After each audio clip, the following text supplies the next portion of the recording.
I do think we're in an AI bubble, but I also think that this has a lot longer to go. This is AlphaStar Allocator with your host, AlphaStar Jia. My guest today is Tony Parish, Chief Investment Officer at AlphaStar Capital Management. Tony helped grow the firm's asset under management from about $400 million to over $2.2 billion in just a few years. What makes Tony especially interesting is his path. Before becoming a CIO, he started in journalism and film production, and today he writes about the art of investing and decision-making on his blog Singular Links. In this episode, we dive into AlphaStar's rapid growth, the role of technology in modern portfolio management, the AI bubble, and the market risk everybody is talking about.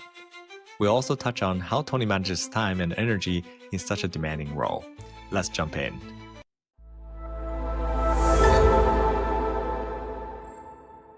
Really glad to have you on the show. So I like to start by asking you to give us an overview of your company and your role. Sure thing. Well, thanks for inviting me to join today.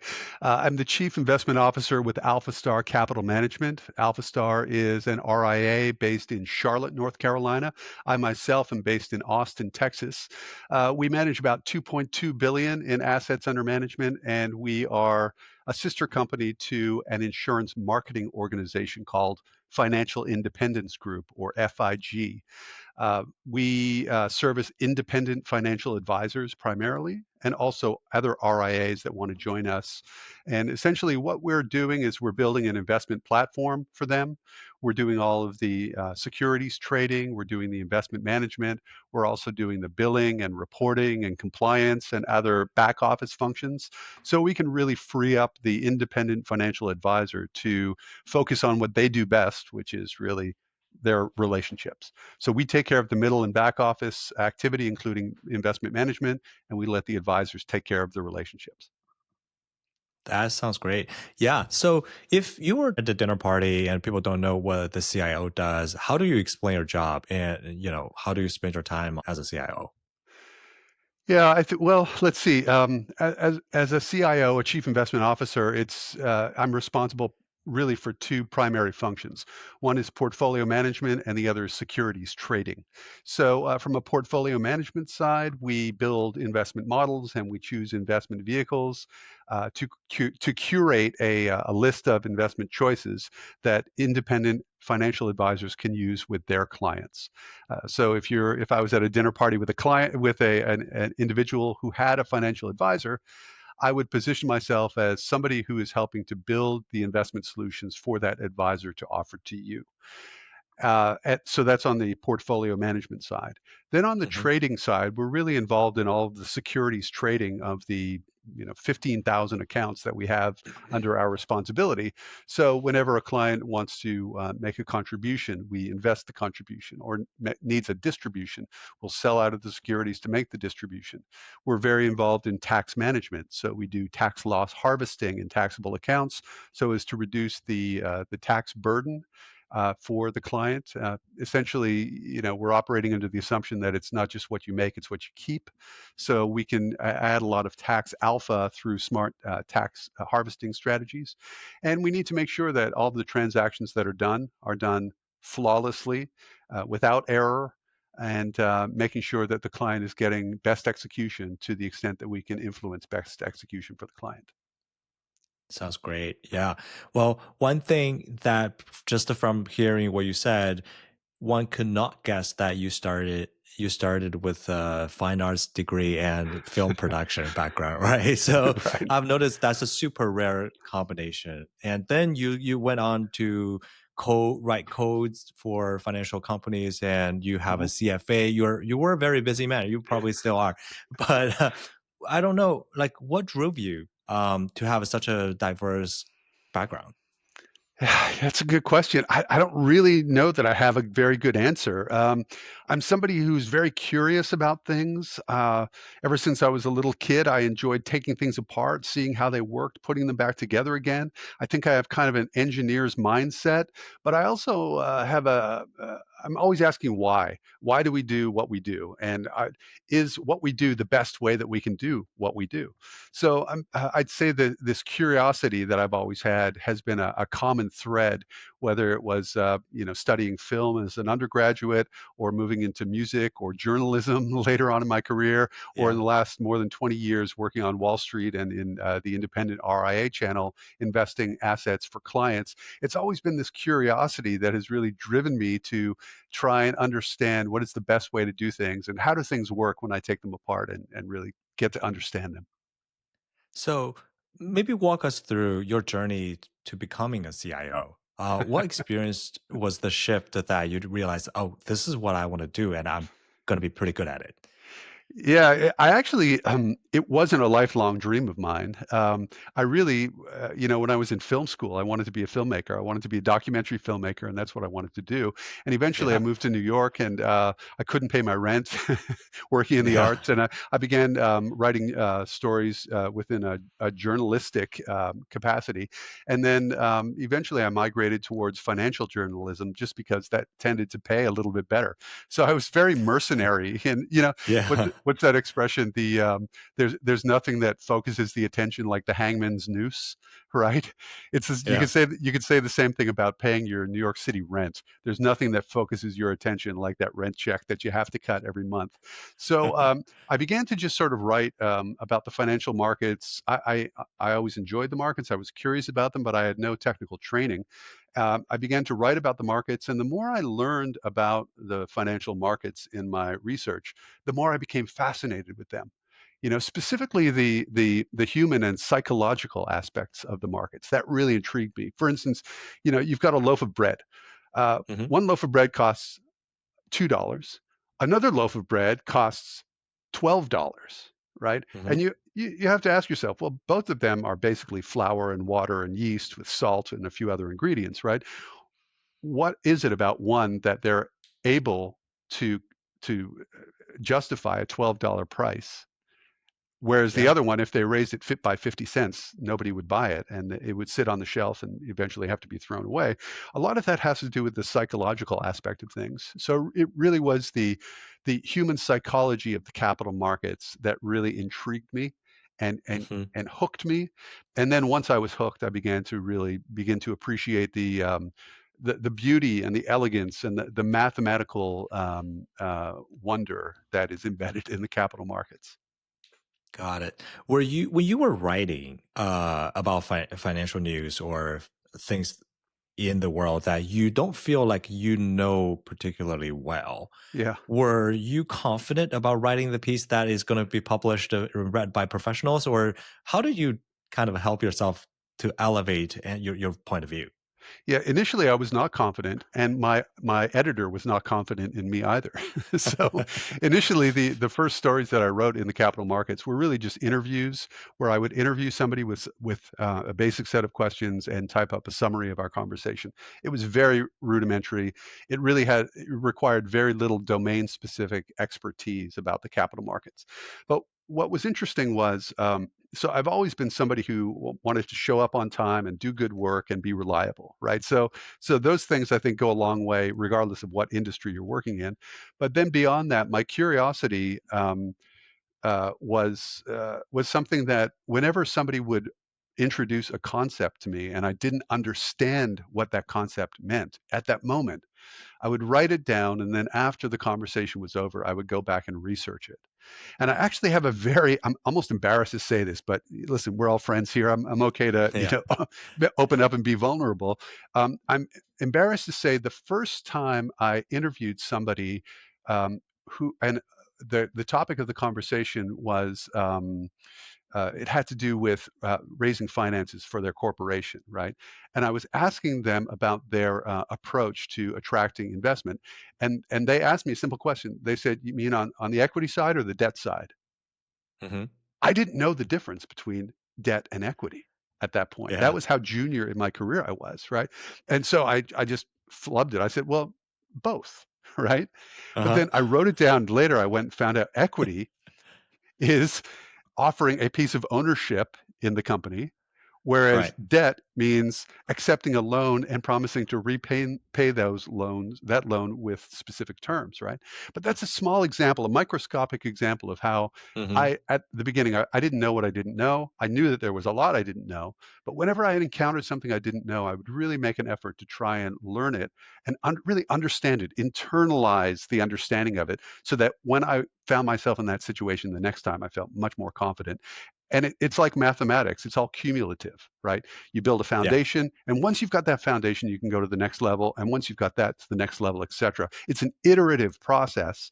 And if you try and jump from level 1 to level 6 without a solid foundation, you're bound to fail. Yeah. Well, it certainly came a long way. Yeah. So, well, you still write today, and I've read your blogs. It's really interesting, and I also, I honestly feel like today in the world of the ChatGPT and other tools, writing tools, people lost that Mm, authenticity in yeah. writing. Yeah. And I've read your language, and it's like this is no AI at all. And I really admire that, and I enjoyed that reading that. What keeps you writing today? What keeps me writing? Yeah, It's the same curiosity. I mean, there's just so the blog that I write is called Singular Links, singularlinks.com. Actually, we're recording this, what's today, the 14th of October, 2025.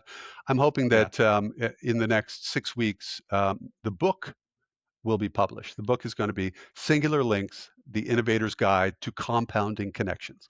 And the concept is basically Awesome. you take two elements, two ideas, two factors, whatever it is, and you combine them, and Mhm. certain combinations result in creating a whole that's greater than the sum of its parts. Right? It's a basic concept, but Yep. this simple premise is the springboard to all kinds of areas of observation and analysis, from business to investing to sports to art to human psychology to biology. It really, this concept of singular links, that you can put things together and create a transformation, to create emerging properties from these elements that you're combining. Once I began to peel away the layers of the onion to understand different manifestations of this concept, it opened up a whole new world, and it has continued to provide much more material than I have hours in the day to write about. So, what keeps me writing? I think it goes back to Mm. that curiosity that I mentioned earlier. I'm really curious about how things work, and trying to develop my understanding of how they work. And in that journey to understand things, I get excited about some of the discoveries, and I want to share those discoveries with other people. Share that excitement. So that's really what keeps me writing, and keeps me motivated to continue expressing this curiosity through the written word. Yeah. Well, one thing that I would love to dive deeper into is your growth story with the company, right? Mm, Like you had tremendous growth with during their time managing the portfolio, and the AUM grew from $400 million to $2.2 billion today. mhm. That's incredible, right? Thank you. Especially that's not a market that is not volatile. It's very volatile during this period of time, Yeah. and people looked around and turned it to you to get guidance. How did you and the team achieve that growth? Well, you say the market is volatile, and it has been volatile over the last 5 or 6 years that we've been doing this. But we have to take our hat off. We have to tip our hat to the market. I mean, over the last 6 years, the S&P 500 is up about, it's over 150% higher than it was when we first started. So if you start with 400 million and you compound that by 150%, already that's your first billion right there, right? Hmm. So Yep. so the growth from 400 million to 2.2 billion, the first million was essentially just the market.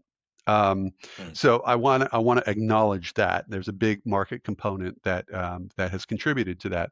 Beyond that, we have I'm very proud of the track records that we've accrued in our models. We've built some great models. We use an institutional portfolio management approach that I really learned and honed through my years on Wall Street, working with some of the best money managers in the industry. And I that curiosity in me was able to identify several of the techniques that the best money managers use, as well as some of the pitfalls that many money managers fall into, and implement those practices in the way that we manage our portfolios. So we have managed to add some value on top of just the market returns in terms of building our book of business. And then, of course, the rest of the growth has come from new advisors joining AlphaStar because they like our story. Our story is Yeah. that we'll take care of the middle and back office, and you take care of the rest. There are a lot of advisors who are already independent, and they're not. They don't feel like they have the home that's right for them. They feel like their business is constrained, or is some way less capable than it could be, and so they find solutions with AlphaStar. Or there are plenty of advisors who are breakaway advisors. They're in a wirehouse or a larger financial services organization, and they feel like they're more entrepreneurial and they could do more on their own. So they decide to break away from the wirehouses, go independent, join AlphaStar, and they bring their assets with them. So those three things I think have really delivered the growth: the market growth, the alpha or excess returns that we've accrued in our investment models, as well as the growth of our advisor base, which is very healthy and robust. There's a lot to unpack here. And so especially, can you be more concrete on giving maybe share an example of what are the techniques and approaches that you learned on how to grow the asset from an alpha standpoint? Sure. Yeah. I'll give you two examples off the top of my head. One is that a lot of money managers, they develop one technique, and that technique serves them well in the time they're learning, but is perhaps not the best technique in all market environments. For instance, you have technical portfolio managers, they follow momentum, or you have fundamental portfolio managers. They look at 10Ks, 10Qs, discounted cash flows, and they put together the fundamentals. Or you have relative value portfolio managers. They look at prices. The premise is that everything is cyclical, and they're trying to benefit from a reversion to the mean. So when they identify certain anomalies in the capital markets, they'll take advantage of those anomalies, assuming that they're going to mean revert. And then, of course, there's quantitative analysis. I'm a quant. We do a lot of coding in house. We build machine learning models to help to inform our investment decisions. So we use all of those things. We use technical analysis, we use fundamental analysis, we use relative value analysis, and we use quantitative analysis. And we're really building something that is what we call a weighted evidence approach to managing our portfolios. We have a scoring methodology. We put certain weights on certain things, and the weights will change as market conditions change. So rather than many portfolio managers who just focus on one thing, we focus on a weighted evidence approach, and we think that creates a more robust system, and more reliable and more consistent over time. And our track record proves that out. The other thing, and I'm sorry if I'm being long-winded here, you can just like you can No, like just keep you going, please. you can give me the buzzer to let me know when I'm out of time. But one of the other things that's super important that a lot of people don't focus on is how to scale the size of their tilts, right? Let's say you're managing a portfolio that is benchmarked against the S&P 500, right? And you really like, I don't know, NVIDIA, or Apple, or pick any stock. Yeah. So let's say the stock that you like has a 5% weighting in the S&P 500, and you like it. You want to overweight it. The question is, how much? How much do you overweight it? Is 5 to 6% enough? Is 5 to 10% the right amount? Is 5 to 20% the right amount? Well, that's a a really, really important decision, right? Not just identifying the opportunity, but knowing how to scale, how to size that opportunity. I liken it to playing poker in the casino. You've got a good hand, a damn good hand. And you Hmm. think there's a high Yeah. probability you're going to win. Are you just going to double the pot? Or are you going to go all in on the pot? There's actually a science to that. And so that science is one of the things that I was able to identify and learn as I was coming up through mentorships on Wall Street, and Hmm. first getting started in the capital markets. So do you guys currently using technology to optimize the portfolio construction, or is more of a human and judgment based? It's both. We definitely start with an optimization process. Actually, if you want to get more calculated, we start by replicating our benchmark.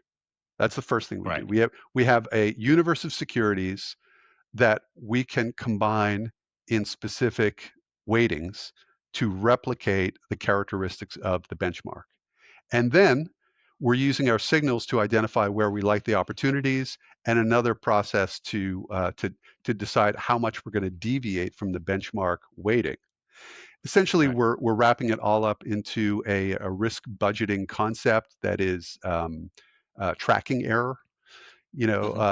Austin, I know you know about tracking error, though those people who are professional money managers know about tracking error. Essentially, it's the standard deviation of relative returns or active returns. We're trying to operate within a tracking error budget, and that budget Yeah. is different for different types of models. But that's essentially what we're doing to try and optimize the trade-off between taking enough risk to generate meaningful returns without so much risk that if we're wrong in our tilts, it's not gonna sink the ship. Right. That makes sense. And how, like, this is assuming everything is liquid, or you're Yep. also allocating a significant chunk to alternative assets. Yeah, we do invest in alternative assets, private equity, private credit, private real estate, some crypto, some hedge funds.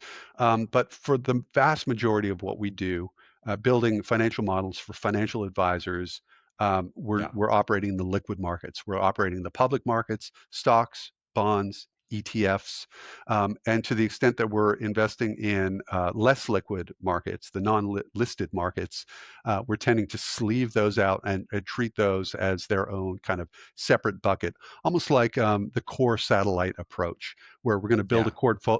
core portfolio of liquid securities or a liquid model, and then we may add some satellites around that using less liquid securities to complement whatever it is that we're trying to accomplish. If you, I mean, this is overly simplifying the problem, but in a general concept, like what is the percentage would be, you have to, like, you could go get a very, very detailed, like, oh, this person, this age, this income bracket, but Yeah, without all that, right. just to say, what is the percentage of like public liquid security versus a alternative assets in a general allocation? Yeah, it kind of depends. If we're going to go with traditional alternatives, private equity, private credit, private real estate, hedge funds, across our whole book, that's probably only 5%.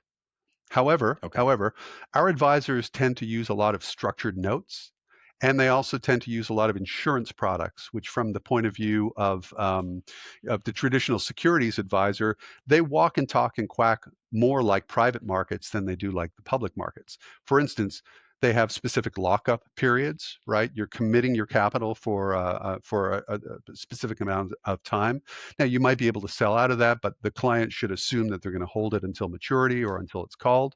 And they also have certain embedded optionality, right? And by optionality, I mean they will behave as if they are a basket of options, call options and put options, right? For instance, if you have a structured note that tracks the S&P 500, it may give you a participation rate up until a certain amount, after which you forego further appreciation. Or if the S&P 500 goes down, there may be some options in there that provide a buffer or a barrier to mitigate some of the downside risk. So from those perspectives, those are more like private offerings than public offerings. But honestly, if we're being strict about it, roughly 5% of our book of business is in traditional alts. Yeah, that's helpful context because I've been studying the Yale model, and everybody Yeah. in the asset allocation world knows that they allocate a lot of into Yeah. private and alternative Right. assets. Yep. If it's such a good model, why isn't it more broadly adopted? Why isn't the Yale model more broadly adopted? Yeah. Um, I I think it's because it's not an appropriate model for everyone, and maybe not even appropriate for the majority of investors. I mean, the Yale model, as I interpret it, David Swanson was sort of the name associated with Yeah. developing it. My interpretation of it is the tendency to invest in a larger proportion of alts and to fund those alternative positions by having lower exposures to traditional stock and bond Hmm. allocations, which is legitimate. When you're large, you're a huge endowment and you've got, tens or hundreds of billions of dollars to invest, and you've got a full staff of researchers and PhDs and lots of smart people poring over lots of numbers, and you've got relationships with all the best private managers out there in the world, right? That makes sense, right? You can potentially generate better risk adjusted returns within the goals of the endowment structure than just investing in, S&P 500 and the aggregate bond index, right? But that's not appropriate for everyone. In fact, I would say that's not appropriate for the majority of individual investors that are out there. First of all, they're Yeah. they're not nearly as large. They don't have the access to the same, army of investment professionals. They don't have the relationship with the money managers. They don't have the same investment time horizon. They don't have, their goals and their risk profile and their time horizon are all completely different than Hmm. the Yale model. So the reason the Yale model isn't more widely adopted, I think, is because it's just not the most appropriate paradigm or prototype for the majority of investors that are out there. That makes sense. Yeah. I can see that. Yeah. So, if you look at today's market, people call it wall of worry sometimes, right? We have Right. many risks that is simmering. Let's pick one that is more noticeable. Hmm. Do you think we're in an AI bubble? Like a lot of bigger companies are joining forces as conglomerates. They're investing each other. They're buying chips and buying services from each other. Um, have you seen similar things in the dot com telecom bubbles? Is this time different? What's your take? How much time we got, Austin? Honestly, We have we could devote the entire podcast to this topic. Um, so let's see where to begin. AI. I do believe we are in an AI bubble. There was something I read recently which was shocking to me, and I can't remember the source, but the statistic was that only 14% of the professional money managers today in 2025 were managing money in 2000 as professional money managers, right? So, yeah. so much of the institutional memory of what that terror felt like when the dot-com bubble burst, so much of that institutional memory does not exist in the current, professional allocators of capital. But what you said about AI, I think, is so important, and there are so many parallels, not only with the dot-com era, but the crash of '87. We could go back to certainly the global financial crisis, or all the way back to the Great Depression, and that is we've got a lot of factors that are coming together to create kind of a perfect storm for what could go wrong. Hmm. Um, for instance, you mentioned the deals that are being done. OpenAI, we've seen just in the last 2 weeks, two ginormous deals that OpenAI announced, Yeah. right? This week they announced the Broadcom deal. Last week they announced the AMD deal, right? Hey. Sam Altman at OpenAI says, we want to invest in tens of billions of dollars of your chips. Yeah. Uh, how about that? And AMD says, that sounds awesome. We would love that. And and Altman says, well, but there's a catch. We don't want to pay for them. And AMD says, what do you mean you don't want to pay for them? And Altman says, I'm totally making this up. This is a purely imaginary conversation, right? But Right. Sam Yeah. Altman says, well, look, the way I see it, we're private, you're public. Once we announce this, your stock price is going to go to the moon. So can we just pay for it that way? And AMD says, well, actually, you're right. That's pretty good, but we still want to get paid. So what if we do this? What if we issue warrants for 1 penny to you? And as long as the stock hits certain thresholds and you come through with these orders, you can cash in those warrants. Those warrants will essentially give you exposure to AMD stock, and that can either pay for or heavily subsidize this transaction. Right? They strike a deal. The warrants get signed. OpenAI makes the announcement. AMD stock goes up 29% in one day. AMD's portion is about $34 billion, according to the, Uh-huh. the warrants that was just added from the announcement, right? Which roughly pays for half of, I think, what they committed. I think they committed to buy like $78 billion of chips, right? Yeah. Here's the important thing, though. OpenAI doesn't have the cash to buy those chips, right? What they're saying is people will the we're going to there's going to be a wealth effect that's created through the announcement of the deal, and Right. the announcement of other deals. And there's enough exuberance in the AI investment landscape now so that if we get this right, everybody's going to make so much money, it's all going to pay for itself. Don't worry. In other words, what's happening with OpenAI and AMD is there's essentially a leveraging effect that's going on. That's happening with AMD. That's happening with Broadcom. That's happening with Oracle. There's happening with NVIDIA investing in data centers for OpenAI to build. So this actually reminds me, I don't know if you ever saw the movie The Big Short, right? Based on the Yes. book by Michael Lewis, which I love very much. There's a scene in the Las Vegas casino with Richard Thaler and Selena Gomez, Uh right? huh. Where he's The teaching her about playing cards. CLOs. Yeah. Exactly, CLOs. And then she's got a pretty good hand, right? A damn good hand, right? And so she's going to put in like a big bet. But in the meantime, there are these side bets that are looking at her hand, and then they're making bets based on that. And then there are side bets on the side bets. And then what ends up happening, unfortunately, is Selena gets the wrong card. She loses the hand, and that event causes a ripple effect across the whole casino. If this sounds a lot like the CLOs of the 2008 environment, I think there are systemic parallels between 2008 subprime and 2025 AI deal making. Here's the thing though, and I'm sorry Mm-hmm. to take this long to get to the punchline. I do Mm-hmm. believe we are in an AI bubble, but bubbles can last a lot longer than rational investors think they can last, right? Yeah. Alan Greenspan, the former head of the Fed, he coined the term irrational exuberance to talk about the dot-com bubble, but he coined that term in December of 1996, and it was over 3 years later before the bubble finally burst. So I do think we're in an AI bubble, but I also think that this has a lot longer to go before ultimately we know whether Selena's card is a winning hand or a hand that causes the casino to go crying in its beer. Right. Yeah. Well, really well said, and very clear. That the market is hot. It is sometimes don't forget about the fundamentals or the technical analysis. It's Mhm. very event driven. And how do you position your clients for such a potential uh, upward trend for the next few years or next few months or Yeah. potential big risk going forward? Yeah, this is, it's the headlines should not drive our investors' decisions. We're Hmm. building investment models for financial advisors who are helping households across the nation to realize their financial goals. They're putting in place a financial plan based on their means and their time horizon, their risk profile, their tax profile, their aspirations, their dreams, their limitations, etc. And that financial plan is meant to be the blueprint for their investments, right? So that is true whether the market is up or the market is down.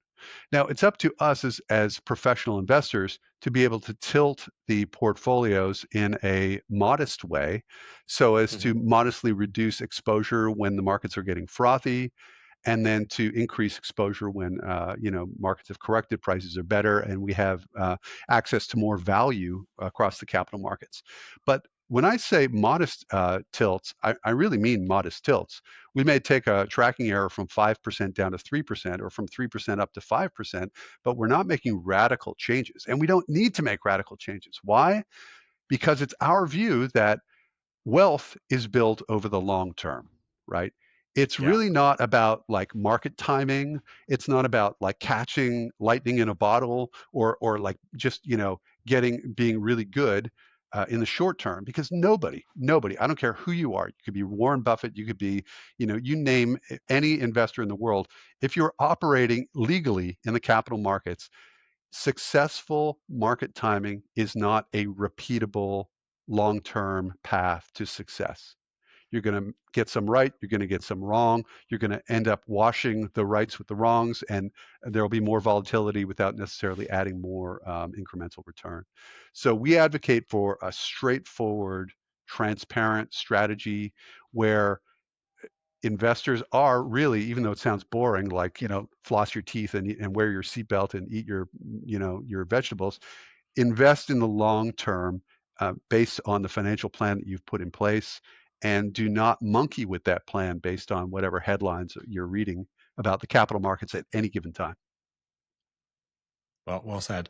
Um, I agree, but I still read the news, and sometimes, like since I have the opportunity, I want to pick your brain on the four biggest risks that I see, and Oh, which one do you think is the most worrisome? Right. okay. We talked about AI bubble. Yep. Then there's a U.S. debt. Our Yep. government currently is still shut down. All Yep. right, and there's geopolitical risk. Yep. And there's a private credit boom, which Mm. potentially sounds a lot more dangerous than it is. Which one? Yeah. Each one of what you're talking about is not going to is not going to rear its ugly head in 2025, maybe not even 2026, maybe not even 2027 or 2028. So the farther out we go, the more difficult it is to determine which one is going to be the biggest risk. So AI, the federal deficit, geopolitics, or the debt. You're talking private debt. Is that Private what you're credit. private Yeah. credit? Yeah. Um,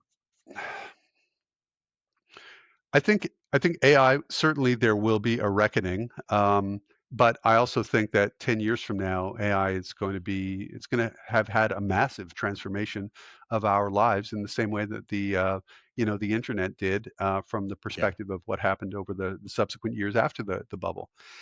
I think the private debt, private credit bubble will likely, well, it's hard. The thing about credit is you can restructure your debt. You can you can kick the can down the Yeah. road for a long period of time. So that's not one that I'm really going to lose sleep over in the short term. Hmm. Geopolitics, there's so many variables there, Austin. I Yeah. mean, my wife and I lived through the terror attacks of 9/11. We were right there in New York City. We were running away from the collapsing tower. We were covered by the Oh my giant God. blob of dust. We looked like Casper the Friendly Ghost. Um, just a month before that, the concept of the of terrorists hijacking airplanes and crashing them into towers was, unimaginable to the vast majority of the human race.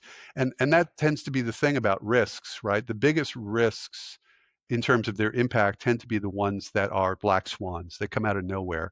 They're the things that people really didn't identify, ahead of time. So geopolitics, I think, has the largest possibility of being having a big negative impact on the capital markets in the foreseeable future. I'm talking about over the next couple of years. Whereas the other ones, federal debt, private debt, and AI, seem to be the kind of things that have a lower probability of becoming big problems in the next couple of years, but certainly they need to be considered over the long term. I hope I wasn't too circumspect in my answer. No, no, those are helpful. Um, and you are a very senior management in your firm, and I would love to get your take on managing a business. Mm. So I manage my little fund, and we're growing, and there's a lot of things that goes behind the scenes. That nobody appreciates, right? Like one day you cannot send out an email because Google decided that it's not domain safe, Mm. right? We have to figure out how to send emails again. Sure. There are a lot of things goes on, bef- behind the scenes. So, what do you think is important to build a successful business? I'll give you some Mm. options, right? One is you have enough capital. Two, you Mhm. have a lot of smart people. Three, Mhm. you have proprietary access that you think that will give you an edge. Mm. What do you think is like your priority to build a successful business? Yeah, for me, I think it's important to demonstrate profitability on a small scale, on a micro Yeah. scale, and then you can build up from there. That's much better than what a lot of people try and do, and that is solve the world's problems on a grand scale, and then even if they're not profitable, figure out a way to make it work. Right. So I guess my advice for entrepreneurs is figure out a narrow niche where you can compete, and if you can build success there, then you can scale it up.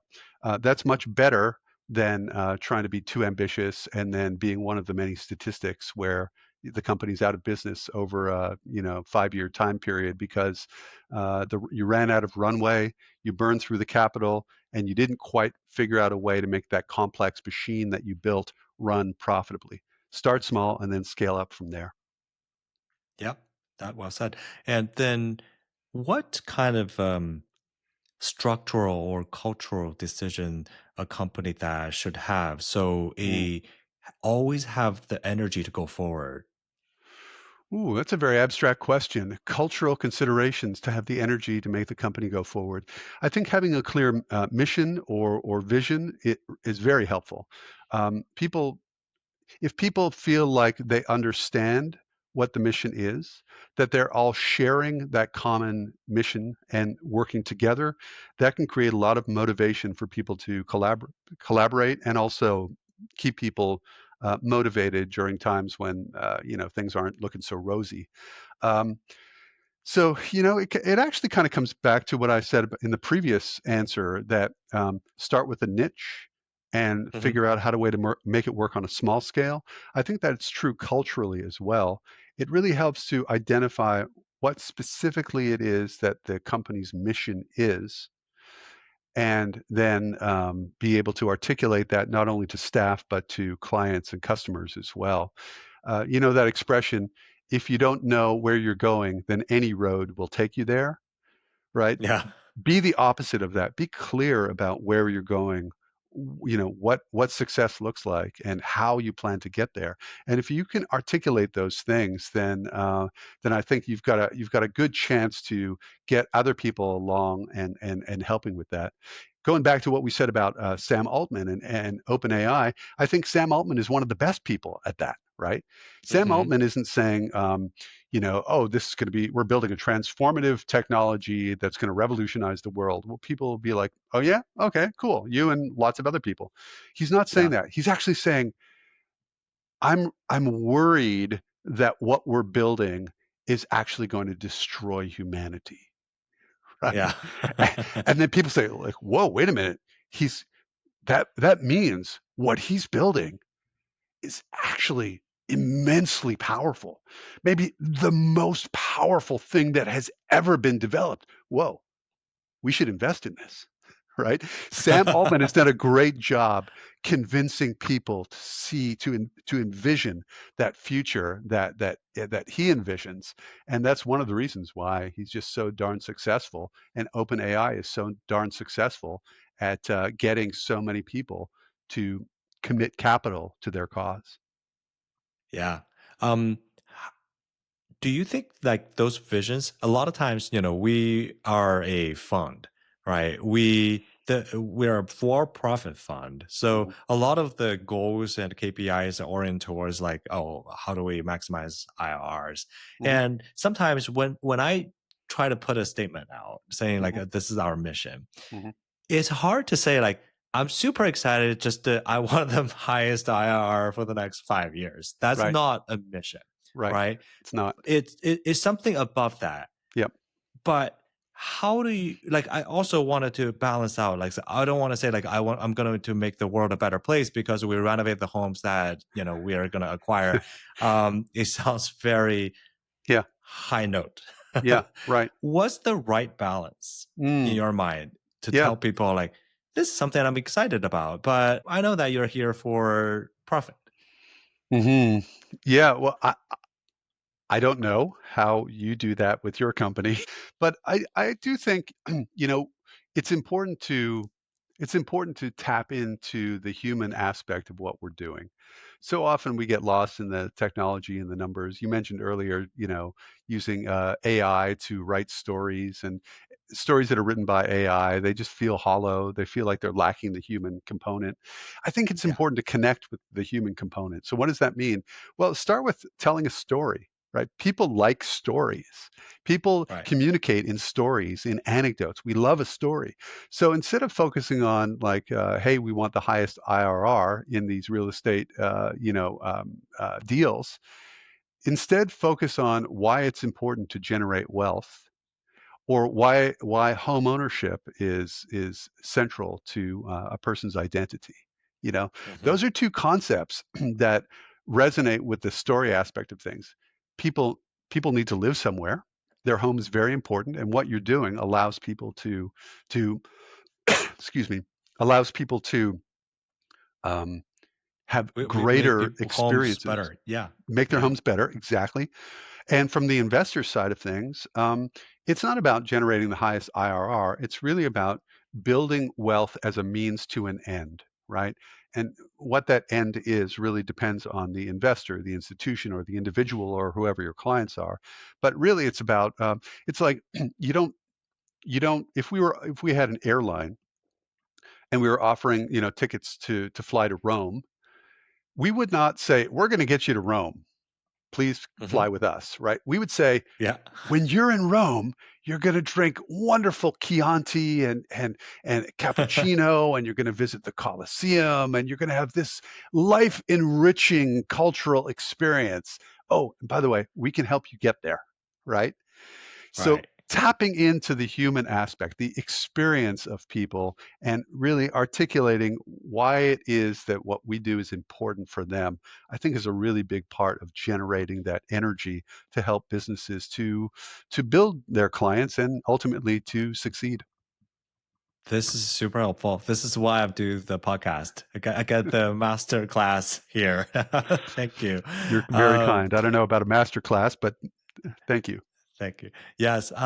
So, as how do you manage your own time? Mm, You have a lot of priorities, and mm. both from the career standpoint and writing. What gets on the list? Yeah, a few years ago, I went through a simplification process where I said, I'm going to try and cut out everything that is just a nice to have in my life. Um, Uh-huh. and I'm really going to focus on the things that are important to me and that I can continue doing until I'm an old man. And Yeah. I basically narrowed it down to a few things. I said, I want to be the best family man that I can be. So to me, my Hmm. family, my wife and my son are very, very important. And really they occupy the majority of my kind of discretionary time. That's really where I pour a lot of my energy. I also said I want to be the best computer programmer that I can be. And Okay. that so I've really generated a lot of input on that. And I also, this was several years ago, I said I want to be the best musician that I can be. And so I do in my spare time, I do end up doing a lot of, I spend time practicing musical scales and enjoying playing along with other musical tracks.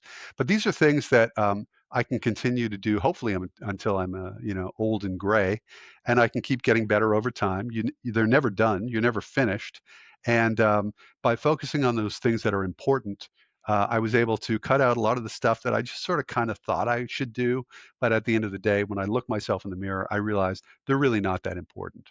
Focus on the important things. Yeah, yeah. Well, everybody needs to make that list, and myself included. Yeah. So, those are really wonderful insights, and I have a few questions that I want your first instinct to answers, and those are rapid fire questions, if I may. Sure. So, for junior analysts who just joined the trade, like what one rule would you tell them to really memorize and practice? What rule would I ask junior analysts to memorize and practice? I would have them draw a red circle, and inside the circle, write "This time is different," and then put a slash through it. Meaning, don't get caught up in the idea that this is some kind of very special, unique, once in a the history of the universe kind of event. Those of us that say this time is different, of course, is very, very dangerous. So take a step back and see the environment in a broader context. That's what I would encourage. Oh, we should put a sign out in the office. The other thing is, I feel you read a lot. And what would you recommend people to read to get better in investing Mm. or outside investing? Wow, a lot of good books. A lot of good books. I do read a lot. I love to read. Actually, I like to listen to books as well. I listen to a lot of Hmm. books. Let's see. I love, just off the top of my head, I love Danny Kahneman's book, Thinking Fast and Slow. Oh, I Kahneman and love that book. Tversky. Yeah. Yeah, I know, right? It's about how to make decisions. It's not specific to the investment world. In fact, Kahneman and Tversky, they won the Nobel Prize in economics, and they weren't economists, right? But anyway, Thinking Fast and Slow is a great book. I love, ooh, I love everything that Michael Lewis has written. I love everything that Malcolm Gladwell has written.